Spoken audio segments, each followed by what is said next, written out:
வையகம் வாழ்க வையகம் வாழ்க வளமுடன். குரு வாழ்க, குருவே துணை. இந்த ஜூம் இணைப்பின் மூலம் இணைந்துள்ள அனைவருக்கும் எனது இனிய மாலை வணக்கங்களும் வாழ்க வளமுடன் என்ற நல்வாழ்த்துக்களும். வாழ்க வளமுடன். என்னை அறிமுகப்படுத்திய அனிதா அம்மாவுக்கு எனது மனமார்ந்த நன்றிகளை தெரிவித்துக் கொள்கிறேன். வாழ்க வளமுடன் அம்மா. இன்னைக்கு நாம அனைவருமே சேர்ந்து சிந்திக்க இருக்கக்கூடிய தலைப்பு அருட்காப்பு. இது ஒரு பாதுகாப்பு வளையம் அப்படின்னு சொல்லலாம். பாதுகாப்பு வளையம் அப்படின்னு இத சொல்லலாம்.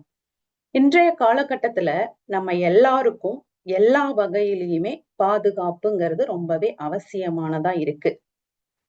ஏன்னா நாம பாதுகாப்பா இருந்தாதான் நமக்கு வரும் துன்பத்தையும் சிக்கலையும் நாம தடுத்து நம்மள நாம காப்பாத்திக்க முடியும் அப்படிங்கிறது நம்ம எல்லாருக்குமே தெரியும்.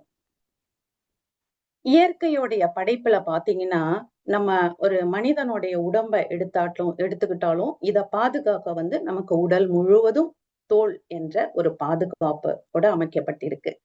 ஒரு தாயின் வயித்துல உருவாகும் அந்த கருவானது அது வளரும்போது அந்த தாய் எப்படி அசைஞ்சாலும், அவங்க எந்த வேலை செஞ்சாலும், அங்க குழந்தை பாதுகாப்பா இருக்க அந்த கருப்பைக்குள்ள ஒரு நீர்த்தன்மையை உருவாக்கி, அங்க அந்த இறைநிலையானது ஒரு பாதுகாப்பா அமைச்சிருக்கு. அதே மாதிரியே விலங்குகளுக்கும் அப்படிதான். பறவைகளுடைய முட்டைய நம்ம எடுத்து பார்த்தாலும், அங்கேயும் அந்த உயிர் வளர்றதுக்கு அந்த ஓடுங்கிறது அத பாதுகாத்து அந்த உயிர் வளர அங்க அது ஒரு பாதுகாப்பு வளையமா அமைக்கப்பட்டிருக்கு. மரம், செடி, கொடி இவைங்களுடைய விதைகளை நம்ம எடுத்துக்கிட்டாலும் அதே மாதிரிதான். ஒவ்வொரு விதை இதுக்கும் மேலேயும் ஒரு கோட்டிங் இருக்கும். அதோடைய ஓடு இருக்கும். அதுதான் அதை பாதுகாக்கும். அதுல ஏதாச்சும் ஒரு கீறலோ ஒரு விரிசலோ இல்ல உடைஞ்சிட்டோ போயிடுச்சுன்னா அந்த விதை அங்க முளைக்காது. அப்ப அது அங்க பாதுகாப்பு தன்மையை அது அங்க இழந்திருக்கு அப்படின்னு அர்த்தம். அதே மாதிரி பாத்தீங்கன்னா இந்த சமுதாயம் நிறைய பாதுகாப்பு சட்டதிட்டங்களை நமக்காக வடிவமைச்சிருக்கிறாங்க. குழந்தைகள் பாதுகாப்பு, பெண்கள் பாதுகாப்பு, நீர் பாதுகாப்பு, சுற்றுப்புற சூழல் பாதுகாப்பு, நாட்டிற்கு பாதுகாப்பு, அப்படி நிறைய இருக்கிறது நம்ம எல்லாரும் அறிஞ்சதுதான். பல சட்டங்கள் இருந்தாலும் இன்னும் பல பாதுகாப்பு சட்டங்கள் அப்பப்ப கொண்டு வந்துகிட்டு தான் இருக்காங்க அப்படிங்கிறதையும் நாம அறிஞ்சிருக்கோம். எதுக்காக அப்படின்னா இந்த மனித சமுதாயம் அமைதியா யாருக்குமே எந்த தொந்தரவும் இல்லாம எல்லாரும் அமைதியா வாழணும் அப்படிங்கிறதுக்காக தான். ஒரு குழந்தை பிறந்த உடனே பாத்தீங்களா, அன்னைக்கோ அடுத்த நாளோ அந்த குழந்தைக்கு நம்ம தடுப்பூசி போடுவோம். 30 நாள், 45 நாள், 6 மந்த், 1 இயர்னு பல தடுப்பூசிகள். எதுக்கு அப்படின்னா அந்த அம்மை நோய் வராம பாதுகாத்துக்க, மஞ்சள் காமாலை நோய் வராம பாதுகாத்துக்க, இப்படி பல தடுப்பூசிகள் போட்டு அங்கேயும் நமக்கு அந்த பாதுகாப்புங்கிறது நம்ம பிறந்த உடனேவும் அங்க வருது. விஞ்ஞான வளர்ச்சியில பாத்தீங்கன்னா நிறைய பாதுகாப்புகள் நமக்கு கிடைச்சுக்கிட்டு தான் இருக்கு. இப்ப நாம முன்னாடி எல்லாம் ஊருக்கு போறோம், வீட்டுல யாருமே இருக்க மாட்டாங்க, எல்லாம் ஊருக்கு போறோம் வெளியில போறோம்னாதான் நம்ம வீடுகளை பூட்டுவோம். இப்ப பாத்தீங்கன்னா நம்ம வீட்டுக்குள்ள இருந்தாலும் நம்ம வீட்டை பூட்டி வச்சுட்டு மெயின் கேட்டை பூட்டி வச்சுக்கிட்டு இருக்கக்கூடிய ஒரு சூழ்நிலை இருக்கு. இப்போ நம்ம கையில இருக்கிற போனை எடுத்தாலும் அதுக்கு ஒரு பாஸ்வேர்டு போட்டு அதை நம்ம சேஃப்டி பண்ணிக்கிறோம். லேப்டாப்பு, நம்மளுடைய டிவி ரிமோட்டு, இப்படி எதுக்கெல்லாம் நம்ம அங்க ஒரு பாதுகாப்பு அவசியமா தேவைப்படுது நம்ம உபயோகிக்கிற பொருள்களுக்கு கூட. சிசிடிவி கேமரான்னு எடுத்துக்கிட்டீங்கன்னா முன்னாடி எல்லாம் எங்கேயாச்சும் தான் இருக்கும். இப்பெல்லாம் எல்லா இடத்துலயுமே மேக்சிமம் வச்சுட்டாங்க. இப்ப நாம அங்க வெளிநாட்டுல வாழுறோம். நமக்கு வீடு ஊர்ல இருக்கு. வீட்டுல வயசான அப்பா அம்மா இருக்காங்க. மாமனார் மாமியார் இருக்காங்க. அப்படிங்கக்குள்ள அவங்களுக்கு ஒரு பாதுகாப்புக்காகவும் நம்ம வீட்டை நம்ம இங்க இருந்தே கொஞ்சம் பாத்துக்கலாம் அப்படிங்கிற எண்ணத்தோடையும் நாம வீடுகளுக்கும் சிசிடிவி கேமரா வச்சுட்டு நம்ம இங்கேருந்து அதை அப்பப்போ வாட்ச் பண்ணிக்கிறோம். அந்த மாதிரி பாதுகாப்பும் இன்னைக்கு விஞ்ஞான வளர்ச்சியில நிறைய நமக்கு கிடைச்சிட்டே இருக்கு. நம்ம அனுபவிச்சுக்கிட்டு தான் இருக்கோம். இப்போ பாத்தீங்கன்னா நம்ம குளிர்காலம். இதுல என்ன பண்றோம், நம்ம உடம்ப அந்த குளிர்ல இருந்து நம்மளை பாதுகாத்துக்கிறதுக்கு ஸ்வெட்டர் யூஸ் பண்றோம். வீட்டுக்குள்ள பாத்தீங்கன்னா தரைலாம் ஒரே சில்னஸா இருக்கு. அப்ப கால்ல செருப்பு போட்டுக்கிட்டு நடக்கிறோம். இப்ப நம்ம பெண்கள் இதுல முக்கியமா பாத்தீங்கன்னா வீட்டு வேலைகளை செய்யக்குள்ள நம்ம ஒரு கிரைண்டர்ல மாவு போட்டா கூட அதுக்குள்ள எதுவும் விழுந்துடாம அதை நம்ம பத்திரமா அரைச்சி எடுக்கணும் அப்படின்னு அங்க ஒரு மூடி போட்டு அதை ஒரு சேஃப்டியா நம்ம பண்ணுவோம். சமைச்சு முடிச்ச உடனே கரெக்டா சிலிண்டர் ஆஃப் பண்ணினேனா இது லாக் ஆயிருக்கா, அது பூட்டி இருக்கான்னு எப்பயுமே நாம ஒரு விழிப்புணர்வோடையும் ஒரு எச்சரிக்கை உணர்வோடையும் நம்மளுடைய செயல்பாடுகளை நம்ம செஞ்சுக்கிட்டு இருக்கோம். இது எல்லாத்துக்கும் பின்னாடி ஒரு பாதுகாப்புக்காக தான் அப்படிங்கிற ஒரு உள்நோக்கம் நமக்கு இருக்கு. இப்ப நம்ம வந்து எழுதிக்கிட்டு இருக்கோம். ஒரு திடீர்னு ஒரு ஃபோன் கால் வருது. இல்ல யாரோ வீட்ல வந்து காலிங் பெல் அடிக்கிறாங்க. எழுந்து போயிடுறோம். மறந்து கொஞ்ச நேரம் கழிச்சு நம்ம வந்து மறுபடியும் அந்த பேனாவை எடுத்து எழுதுறோம்னா, அந்த பேனா எழுதாது. கொஞ்சம் காஞ்சிருக்கும். ஏன்னா, அந்த பேனாவுக்கும் ஒரு பாதுகாப்பு தேவைப்படுது. அந்த பேனாவுக்கு அதோடைய மூடி தான் பாதுகாப்பா இருக்கு. நம்ம தொறந்தே வச்சுட்டு போயிட்டோம்னா, அது அப்படிதான் செயல்படும். எழுதாது உடனே. ஸோ, நாம அதே மாரி பார்த்தீங்கன்னா, நம்ம பிறக்கிறோம். ஆ நம்ம பிறந்ததிலிருந்து நம்மளுடைய கடைசி காலம் வரைக்கும், நம்மளுடைய வாழ்க்கையில யாருடைய பாதுகாப்பாச்சும் நமக்கு கிடைச்சுக்கிட்டு இருக்கும். நம்மளும் யாருக்காச்சும் ஒரு பாதுகாப்புன்னா நம்ம குடுத்துக்கிட்டு இருப்போம். கருத்தரித்த நாள் முதல்ல பார்த்தீங்கன்னா, அம்மாவுடைய வயித்துல ரொம்ப பத்திரமா, பாதுகாப்பா இருப்போம். பிறகு அப்பா, அம்மா, தாத்தா, பாட்டி இப்படி நம்மள சுத்தி நம்மளுடைய நலம் விரும்பிகள் நம்மள வந்து பார்த்து வளர்ப்பாங்க. அப்புறம் வளரும்போது, வளர்ந்த பிறகு அந்த ஸ்கூல் டேஸு, காலேஜ் டேஸு, அதுக்கப்புறம் வேலைக்கு போன பிறகும் அங்கங்கேயும் நமக்கு வந்து ஒரு பாதுகாப்பு கட்டாயம் கிடைச்சுக்கிட்டு தான் இருக்கு. அதுக்கப்புறம் திருமணம் அப்படிங்கிற ஒரு பந்தத்தையும் நமக்கு ஏற்படுத்தி கொடுப்பாங்க. ஏன்னா, அப்பா, அம்மா நம்மளுடைய அப்பா, அம்மா காலத்துக்கு பிறகு நமக்கு ஒரு பாதுகாப்பு வேணும் அப்படிங்கிறதுக்காக. அப்ப ஒவ்வொரு காலகட்டத்திலயும் பாதுகாப்புங்கிறது நமக்கு அவசியமானதா இருக்கு. இப்ப நம்மளுடைய அப்பா, அம்மா நம்மகிட்ட சொல்லுவாங்க, "வெளியில போனீங்கன்னா பத்திரமா போயிட்டு வரணும். இதெல்லாம் பத்திரமா வச்சுக்கணும். நேரமே வீட்டுக்கு வரணும்." அப்படின்னு சொல்லுவாங்க. அட்வைஸ் பண்ணுவாங்க. நாம என்ன சொல்லுவோம்? "அதெல்லாம் எனக்கு தெரியும். நாங்க பார்த்துப்போம். நீங்க சும்மா இருங்கம்மா." அப்படின்னு கொஞ்சம் நாம ஒரு சமயம் சொல்லுவோம், ஒரு சமயம் ஏத்துப்போம். ஆனா கொஞ்சம் மென்மையா கொஞ்சம் ஹேண்டில் பண்ணுவோம். இப்ப நாம அதே அட்வைஸ நம்ம குழந்தைங்களுக்கு சொல்லாம இருக்க முடியல. சொல்ல வேண்டியதா தான் இருக்கு. அப்ப என்ன சொல்றாங்க?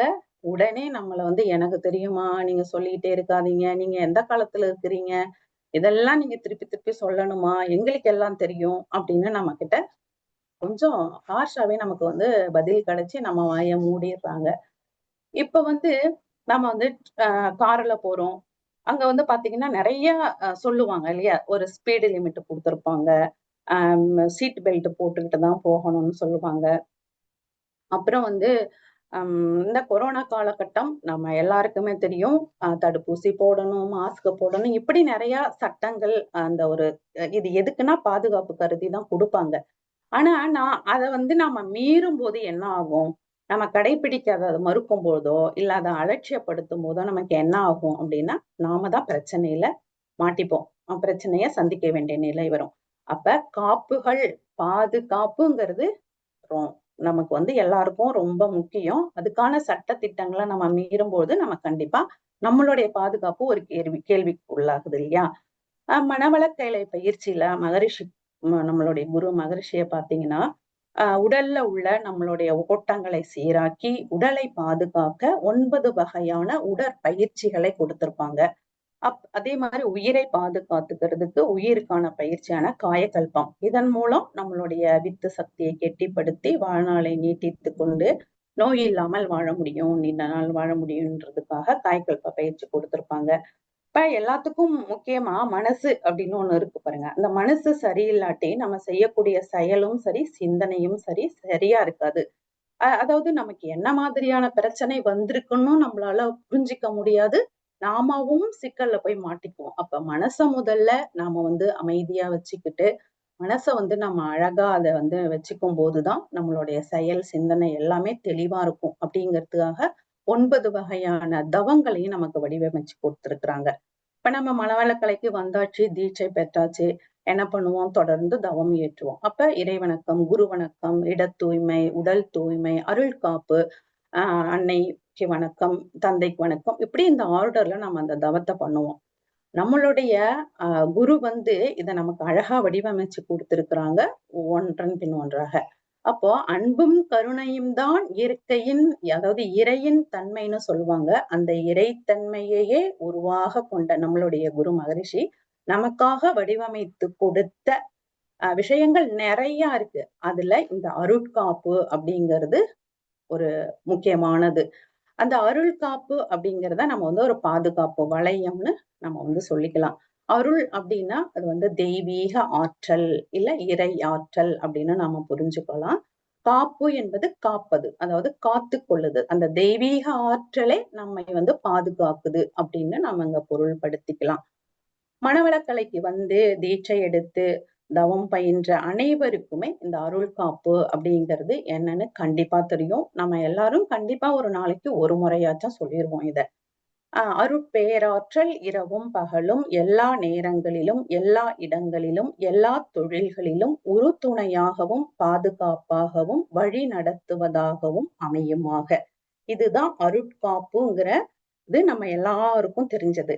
இதை நாம வந்து சொல்லிக் கொள்ளும் போது என்ன நடக்குதுன்னா அந்த பேராற்றலையே நாம வந்து காப்பாக பெறுகிறோம் அப்படின்னு சொல்றாங்க. இப்ப நம்மளை சுத்தி இயற்கையாவோ செயற்கையாகவோ எத்தனையோ பாதுகாப்புகள் நமக்கு கிடைச்சிருந்தாலும் இது எல்லாத்தையும் விட ஒரு பெரிய சிறந்த பாதுகாப்பு இந்த அருள் காப்பு நாம சொல்லிக்கிறது அப்படின்னே நாம சொல்லலாம். பேராற்றல் அப்படின்னா இந்த பிரபஞ்சத்தில் உள்ள எல்லா பொருட்களும் அனைத்து உயிர்களும் இயங்க எது காரணமாக இருக்கோ அதுலயும் எந்த ஒரு பிரச்சனையும் இல்லாம துல்லியம் தவறாவது சீராக இயங்குறதுக்கு காரணமாக இருக்கிற இயக்கிக்கிட்டு இருக்கு இல்லையா, அதுதான் பேராற்றல் அப்படின்னு மகரிஷி சொல்றாங்க. அப்போ அருள் பேராற்றல் அது வந்து நம்மளை சுத்தி எங்கேயும் நீக்கமர நிறைந்திருக்கும் ஒரு தெய்வீக ஆற்றல். அது எல்லா இடத்திலயும் இருக்கு, நமக்குள்ளாகவும் இருக்குன்னு சொல்றாங்க. அருட்காப்புங்கிறது நாம நம்மள சுத்தி போட்டுக்கொள்ளக்கூடிய ஒரு பாதுகாப்பு வளையம். பொதுவா இதை நம்ம எப்ப போட்டுக்குவோம் அப்படின்னா தவத்திற்கு முன்ப போட்டுக்குவோம். ஏன்னா நாம தவம் அப்படிங்கிற ஒரு செயலை செய்ய போறோம் இல்லையா, அப்ப அந்த அந்த செயல்ல எந்த தடங்களும் எந்த தொந்தரவும் நமக்கு வராம இரையாற்றல் நம்மளை பாதுகாக்கணும் அப்படிங்கிற எண்ணத்தோடு நம்ம போட்டுக்கணும். இப்ப வேற எப்பெல்லாம் நம்ம போட்டுக்கலாம் அப்படின்னா இந்த அருட்காப்பை வந்து நாம காலையில எழுந்த உடனே நமக்கு போட்டுக்கலாம், கணவருக்கு போடலாம், நம்மளுடைய குழந்தைங்களுக்கு, நம்ம வீடு இப்படி நாம காலையில போடலாம். அதே மாதிரி இரவு தூங்க போகும் முன்னாடியும் நம்மளை சுத்தி போட்டுட்டு கணவருக்கு போட்டுட்டு குழந்தைங்க நம்ம கூட இருந்தாலும் இல்ல வெளியூர்ல இருக்கிறாங்க அப்படின்னாலும் அவங்களுக்கும் நம்ம போடலாம், நம்ம வீட்டை சுத்தி போட்டுக்கலாம். அதே மாதிரி டிராவல் பண்ணும்போது அது எந்த வகையான வாகனமா இருந்தாலும் சரி, நாம பயணிக்க போடக்கூடிய வாகனத்தை சுத்தி இந்த அருள் காப்பை நம்ம போட்டுக்கிட்டு நம்ம பயணம் மேற்கொள்ளலாம். இப்ப கணவர் வந்து வெளியில போறாங்க, குழந்தைங்க வெளியில போறாங்க, இல்ல நம்ம வீட்டுக்கு அப்பா அம்மா வந்துட்டு போறாங்க, இல்ல நம்ம உறவினர்கள் நண்பர்கள் இப்படி யாரு வந்துட்டு அவங்க புறப்படும் போதும் அவர்களுக்கும் நாம வந்து மனசார இந்த அருள் காப்பை போட்டு நாம அனுப்பலாம். அதே மாதிரியே இதுக்கு வந்து இன்னும் ஒரு இது சொல்றாங்க, இதுக்கு வந்து வயசு வித்தியாசம் பார்க்க வேணாம், சின்னவங்களா இருந்தா கூட வயசுல மூத்தவங்களுக்கு இந்த அருள் காப்பை போடலாம் அப்படின்னு சொல்றாங்க. இப்போ நமக்கு ஒரு பயம், ஒரு குழப்பம், ஒரு கவலையான மனநிலை வரும் பாருங்க சில விஷயங்களை நம்ம ஃபேஸ் பண்ணும்போது. அப்ப இந்த அருள் காப்பை போடுவதனால நம்ம எண்ணங்கள் வந்து தேவையில்லாத எண்ண அலைகள் வந்துட்டு இருக்கும் இல்லையா, அதை நாம தடுத்துக்க முடியும். பாசிட்டிவான விஷயத்த நாம வந்து அனுப்ப முடியும். இப்போ வந்து நமக்கு கணவர் வெளியூர்ல இருக்காங்க, இல்ல குழந்தைங்க வெளியில இருக்காங்க, வயசான அப்பா அம்மா இருக்காங்க. அப்ப நாம வந்து கால் பண்றோம், அவங்க வந்து ஒரு போன் எடுக்கல. அப்ப நமக்கு என்ன ஆகும்? ஆ ஒரு வாட்டி பண்ணுவோம். அப்புறம் ஒரு 10 நிமிஷம் கழிச்சு பண்ணுவோம். திருப்பி ஒரு 1/2 ஹவர் கழிச்சு பண்ணுவோம். அவங்க ஆன்ஸரே பண்ணல அப்படிங்கக்குள்ள, நமக்கு வந்து என்ன ஆகும்னா ஒரு பயம் வரும்.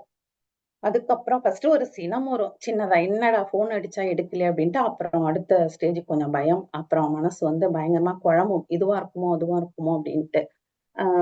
ஒரு முறை வந்துட்டு நான் இந்தியாலேருந்து கத்தார் வரேன். லாஸ்ட் இயர்ல எங்க சார் நான் சென்னை ஏர்போர்ட்டுக்கு வந்துட்டு எங்க சாருக்கு சொல்லிட்டேன். நான் ஏர்போர்ட்ல கேட்டுக்கு வந்தாச்சுன்ட்டு. ஓகே. காலையில நான் ஏர்போர்ட் வந்துடுறேன்னு சொல்லிட்டாங்க. இங்க கத்தார் வந்து ரீச் ஆயிட்டேன். வந்துட்டு நம்ம ரீச் ஆன உடனே ஃபோன் எடுத்து ஆன் பண்ணாலே எங்க சார் கிட்ட இருந்து கால் வரும். அப்போ அன்னைக்கு கால் வரல. ஒரு 10 நிமிஷம் ஆச்சு கால் வரல. என்னடா ஃபோன் பண்ணுவாங்களே வரலையே அப்படின்னு சொல்லிட்டு நான் கால் பண்றேன். அவங்க கால் அட்டெண்ட் பண்ணல. அப்புறம் ஒரு ஒரு ஒரு 5 மினிட்ஸ் கழிச்சு திருப்பி நான் கூப்பிடுறேன். அப்பயும் எடுக்கல. அப்புறம் திருப்பி பார்த்தீங்கன்னா, ஆன்லைன் வந்திருக்காங்களான்னு பார்க்குறேன், வரல. லேண்ட்லைன கூப்பிடுறேன், இல்ல லேண்ட்லைனும் அட்டெண்ட் பண்ணல. அவங்க கிட்ட இருந்தும் வரல. இதுக்கு இடையிலே வந்து நான் அடுத்தடுத்து நம்ம என்ன அங்க நமக்கு ஏர்போர்ட்டுக்குள்ள என்னென்ன ப்ராசஸோ அதெல்லாம் முடிச்சுட்டு, நான் லக்கேஜ் எடுத்துட்டு வெளியிலே வந்துட்டேன். எங்க சார் கிட்ட இருந்து ஃபோனும் வரல. அப்ப எனக்கு ஃபர்ஸ்ட்ல ஒரு 2 கால் பண்ற வரைக்கும் ஓகே. குளிச்சிட்டு இருப்பாங்க, இல்ல டிரைவ் பண்ணிட்டு இருப்பாங்க அப்படின்னு நெனச்சேன். அடுத்து வந்து என்னுடைய எண்ண அலைகள் வந்து அடுத்தடுத்த ஸ்டேஜ நோக்கி போகுது. அப்புறம் சின்னதா ஒரு பயம் வருது. அப்புறம் மனசு வந்து குழம்புது. இப்படி இருக்குமோ அப்படி இருக்குமோ. ஏன்னா நம்ம நிறைய பதிவுகள் உள்ள போட்டிருப்போம் இல்லையா, அதுதானே வெளியில வரும். நம்ம கிட்ட எப்படியான பதிவு இருக்கோ உடனே அதெல்லாம் நினைச்சு என்னவா இருக்கும் ஏன் அப்படின்னு சொல்லிட்டு மனசு குழம்புது. அப்பயே நான் என்ன செஞ்சுட்டேன், அந்த அந்த எண்ண அலைகளை தடுக்கணும். ஏன்னா இப்ப நம்ம கிட்ட இருந்து நெகட்டிவா போறதுதான் அவங்கள போய் தாக்கும் இல்லையா. நமக்கு சொல்லியிருப்பாங்க அலையேக்கம் 5 ஸ்டேஜ்ல செயல்படுது அப்படின்ட்டு. இப்ப நம்ம கிட்ட இருந்து நெகட்டிவா எதுவுமே போக கூடாது. நான் நினைச்சுக்கிறேன் ஸ்ட்ராங்கா நான் அந்த எண்ணத்தை போட்டுக்கிறேன். போன் வந்து சைலன்ஸ்ல இருந்துருச்சு, நான் தூங்கிட்டேன். அதான் அப்படின்னு தான் சொல்ல போறாங்க அப்படின்னு நான் நினைச்சுக்கிட்டேன். ஆனாலும் நமக்கு வந்து சில குழப்பங்கள் வர்றதுனால நான் இந்த எண்ணத்தை ஸ்ட்ராங்கா நினைச்சுக்கிட்டே எங்க சாரை வாழ்த்துறேன், அருள் காப்பு போடுறேன். ஒரு 15 நிமிஷம் வெயிட் பண்ணி பார்த்தேன். வெளியில வந்தும் எந்த இதுவுமே இல்ல. சரின்ட்டு நான் என்கிட்ட வீட்டுக்கு இருக்கு, கத்தார் ரியால் இருக்கு. சரி டாக்ஸி எடுத்துட்டு நான் வந்துட்டேன். ஒரு 2 மினிட்ஸ் இருக்கு நான் எங்க வீட்டுக்கு முன்னாடி வர்றதுக்கு. எங்க சார் கிட்ட இருந்து ஃபோன் வருது. எங்க இருக்க? இப்பதான் நான் ஏர்போர்ட் வந்துட்டு இருக்கேன் அப்படின்றாங்க. இல்ல, இல்ல நான் வீட்டுக்கே வந்துட்டேன். நீங்க திரும்பி வாங்க அப்படின்னு சொல்லிட்டேன். ஆ வீட்டுக்கு நான் வந்துட்டேன். வீட்ட தொறந்துட்டு வீட்டுக்குள்ள வந்தாச்சு. எங்க சாரும் அடுத்த ஒரு 10 மினிட்ஸ், 15 மினிட்ஸ்க்குள்ள வந்துட்டாங்க. சொல்லுவாங்க இல்லையா, பேய் எறஞ்ச மாரி ஆயிடுச்சு அப்படின்னு. அது மாரி எங்க சார் பேய் எறஞ்ச மாரி இருந்தாரு. அ என்ன ஆச்சு அப்படின்னா, நான் நான் ஒரு எண்ணம் வச்சேன் பாருங்க. நான் வந்து ஃபோனு சைலன்ஸ்ல இருந்தது. நான் தூங்கிட்டேன்னு சொல்லுவாங்கன்னு. அதே அதே சென்டென்ஸ் அப்படியே மாறாம சொன்னாங்க. எனக்கு ஒரு வருத்தமோ, ஒரு இதுவுமே இல்ல. நான் நார்மலா இருக்கேன். எத்தன முறை அருள் காப்பு அவங்களுக்கு போட்டிருப்பேன்னே எனக்கு கணக்கே இல்ல. வாழ்த்து, அருள் காப்பு. இது 2யுமே மாத்தி மாத்தி நான் செஞ்சுட்டு இருக்கேன். அவங்க ஆனா ரொம்ப கன்ஃப்யூஸ் ஆயிட்டு ரொம்ப ஒரு மாரி புலம்பினாங்க. சோ, இப்ப நமக்கு அந்த மாரி சூழ்நிலைகள் வரும்போது, நம்ம தேவையில்லாம எண்ணத்த போட்டு, அந்த பதிவ அனுப்பி, அந்த அலைகள் போய் அவங்கள தாக்கி, அதுவே அவங்களுக்கு பிரச்சனை ஏற்படுத்திடக் கூடாது. அப்ப இந்த மாதிரி நம்ம விழிப்பு நிலையில இருக்கவும், நல்லதா நம்ம நினைச்சுக்கவும், நமக்கு வந்து இந்த அருள் காப்பு வந்து என்னோட இதுல நெறைய விஷயங்கள், நெறைய சொல்லலாம். டைமே பத்தாது. அவ்ளோ விஷயங்கள், அவ்ளோ உதாரணங்கள் இருக்கு என்னுடைய லைஃப்ல. எனக்கு வந்து அவ்ளோ ஹெல்ப் பண்ணுது இந்த அருள் காப்பு. அத வந்து நான் மாரி சின்னதா ஒரு நாளும் உடனே அவங்கள வாழ்த்துறதோ, இல்ல பாசிட்டிவான எண்ணத்தோட அவங்களுக்கு அந்த அருள் காப்பு போடுறதையோ நான் செஞ்சுருவேன். குழந்தைங்களா இருக்கட்டும், வயசான அம்மா தனியா இருக்கிறாங்க. இந்த மாரி சூழ்நிலைகள்ல. அதே மாரி இந்த அருள் காப்ப நம்ம போடும்போது எப்படி போடணும் அப்படின்னு சொல்றாங்க அப்படின்னா, அந்த பாவனை வந்து ரொம்ப முக்கியம் அப்படின்னு சொல்றாங்க. இப்ப வாழ்த்து குடுக்கும்போது நாம எப்படி குடுப்போம்? அவங்களுடைய முழு உருவத்தையும் நம்ம வாழ்த்தக்கூடிய நபருடைய முழு உருவத்தையும் நினைச்சு அவங்கள வாழ்த்துவோம். அதே மாரி தான் நம்ம அருள் காப்பு போடும்போதும், அவங்க நம்ம முன்னாடி இருந்தாலும் சரி, வேற ஊர்ல இருந்தாலும் சரி, அவங்கள சுத்தி ஒரு பபிள் போல ஒரு வளையம் இருக்கு. அவங்கள வந்து அந்த பேராற்றல் பாதுகாத்துக்கிட்டு இருக்கு அப்படின்றத நாம நினைச்சு, அவங்கள வந்து நல்ல ஒரு உணர்வோட உள்ளார்ந்து நம்ம ஆழ் மனசுல இருந்து நம்ம அழுத்தமான எண்ணமும் அங்க வைக்கணும். அருள் பேராற்றல் அவங்கள பாதுகாக்குது அப்படிங்கிற அழுத்தமான எண்ணத்தோட நம்ம வந்து அவங்களுக்கு அருள் காப்பு போடணும். இப்ப நம்ம ஒரு வேலைய செய்ய ஆரம்பிக்கிறோம். அப்பயும் நாம வந்து இந்த அருள் காப்ப சொல்லிட்டு, இந்த வேலைய நல்லபடியா முடிக்கணும் அப்படின்னு சொல்லி நம்ம அருள் காப்பு போட்டுக்கிட்டு ஒரு வேலைய தொடங்குனாலும், நமக்கு வந்து அந்த இறையாற்றல் நம்ம அந்த வேலைய சிறப்பா செஞ்சு முடிக்கிறதுக்கு நமக்கு வந்து கண்டிப்பா ஹெல்ப் பண்ணுவாங்க. இப்போ நான் அது மாரி நாம போட, போட, போட என்ன ஆகுது, நம்மளை சுத்தியும், நம்மளுடைய உடம்புலயும், நம்மளுடைய மனசுலயுமே நல்ல ஒரு பாதுகாப்பு வளையம் உருவாகுது. அந்த அருள் காப்ப போடும்போது. அப்ப நமக்கு வந்து அது கண்டிப்பா உறுதுணையாகவும், நல்ல ஒரு வழிகாட்டலையும் அந்த இறையாற்றல் நமக்கு தந்துகிட்டே இருக்கு. அப்படிங்கிறத தான் நாம இங்க புரிஞ்சுக்க முடியும். நம்ம வந்து அத கடகடன்னு சொல்லிடக்கூடாது.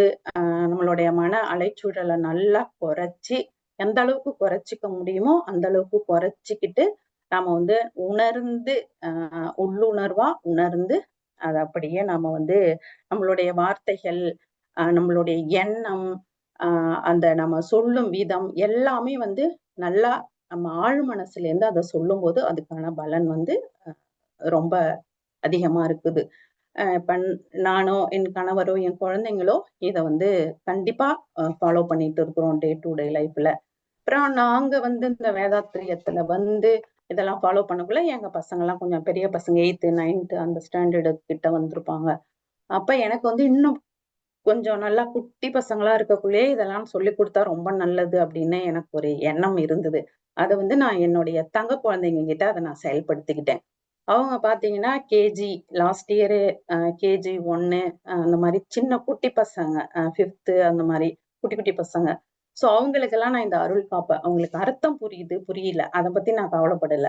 ஆனா நீ காலைல எழுந்த உடனே சொல்லிக்கோ, ஸ்கூல் வேன் ஏறுறதுக்கு முன்னாடி சொல்லிக்கோ, கிளாஸ் ரூம்ல போன உடனே சொல்லிக்கோ, அழகா அவங்களும் ஃபாலோ பண்றாங்க.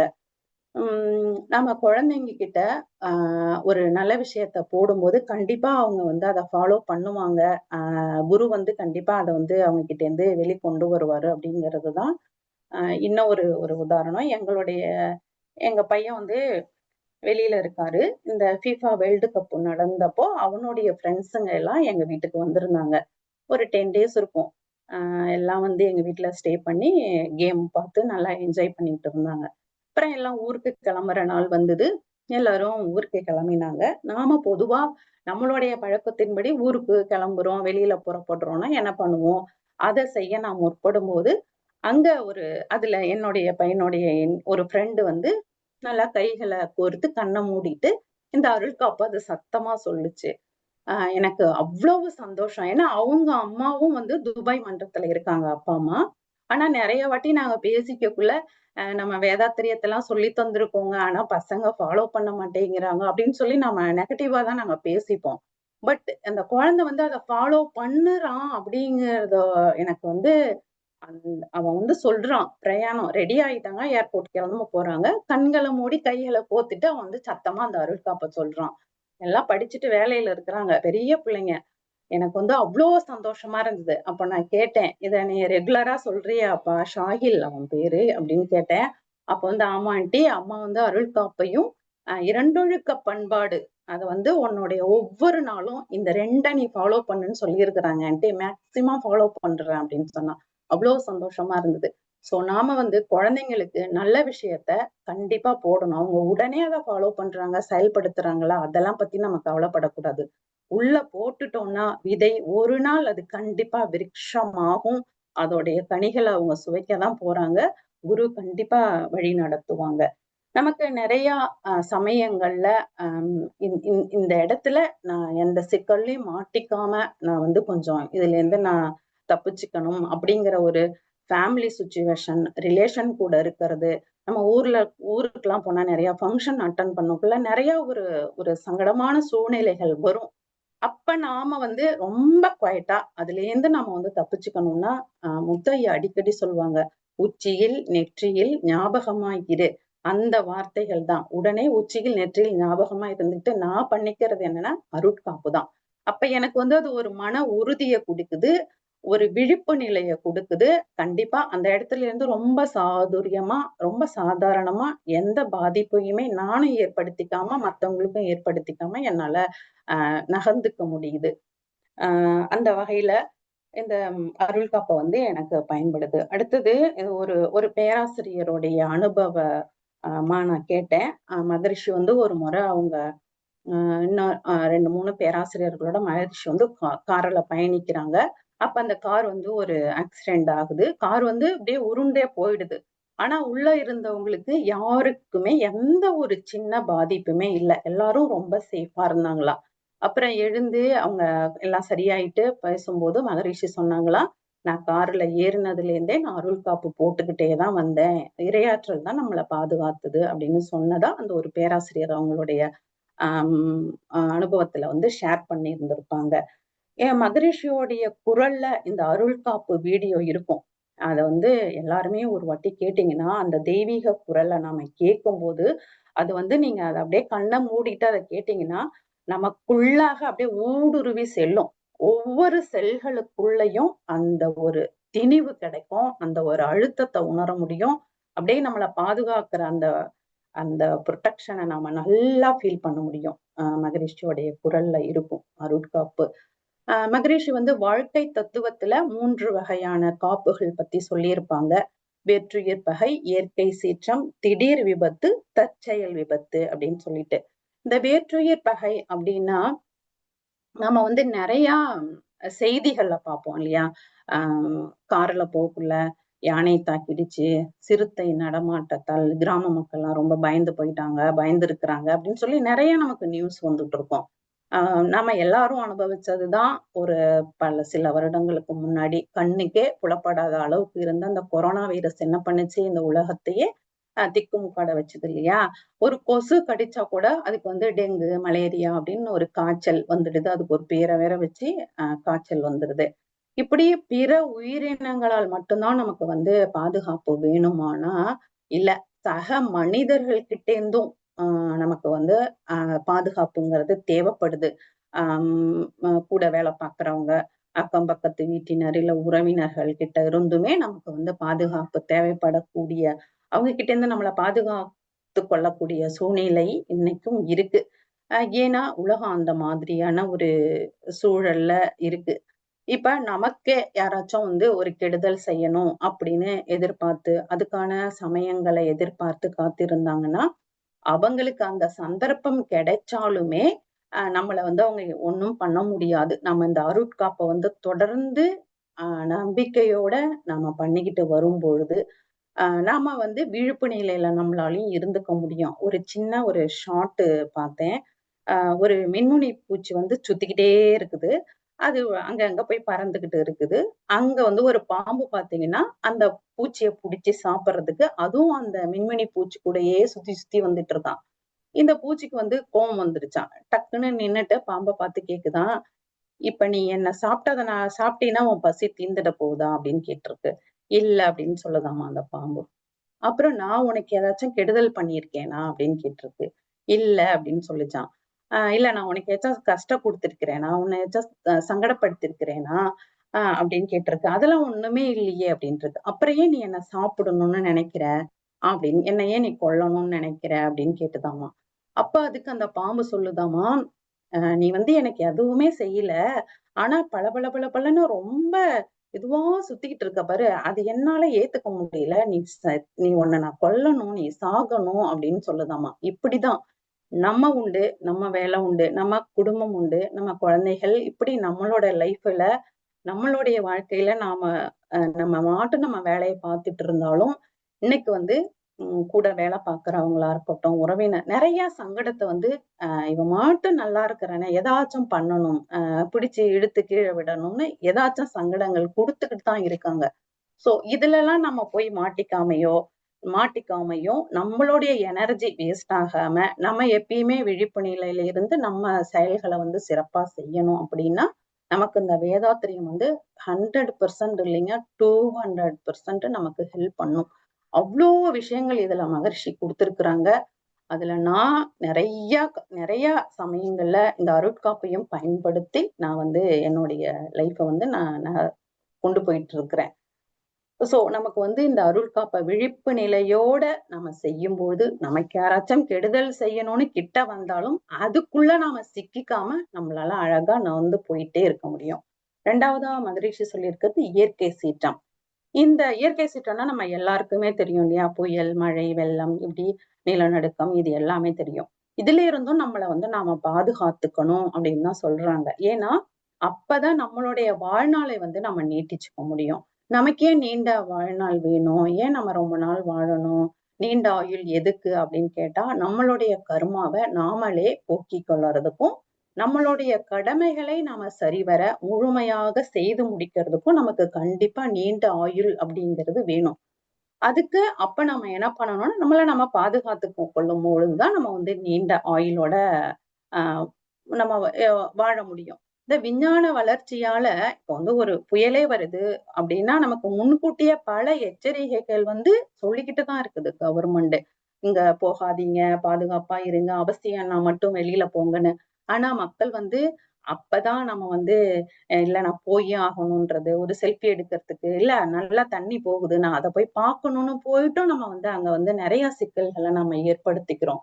அதெல்லாம் நம்ம தவிர்த்துட்டு, நமக்கு வந்து என்ன கடமையோ, நமக்கான செயல்கள் எதுவோ, எது அவசியமோ, அத நாம செய்யறதுக்கு எப்பயும் விழிப்பு நிலையில இருக்கும்போது, இந்த இயற்கை சீற்றத்துல இருந்தும் நம்ம காவந்து பண்ணிக்க முடியும். 3வதான ஒரு காப்பு சொல்லுவாங்க. திடீர் விபத்து அல்லது தற்செயல் விபத்து. இதிலிருந்தும் காப்பு பெறணும் அப்படின்னு சொல்றாங்க. இப்ப நான் மாட்டும் ரோட்ல நடந்து போயிட்டு தான் இருக்கேன். இல்ல ஒரு டூ வீலர்ல போறேன், இல்ல கார்ல போறேன். நான் கரெக்ட்டா ரூல்ஸ ஃபாலோ பண்ணி நான் கரெக்ட்டா போயிட்டுருக்கேன். ஆனா என் பக்கத்துல வர்றவங்களோ, இல்ல ஆப்போசிட்ல வர்றவங்களோ எப்படி வருவாங்க அப்படின்னு என்னால சொல்ல முடியாது இல்லையா?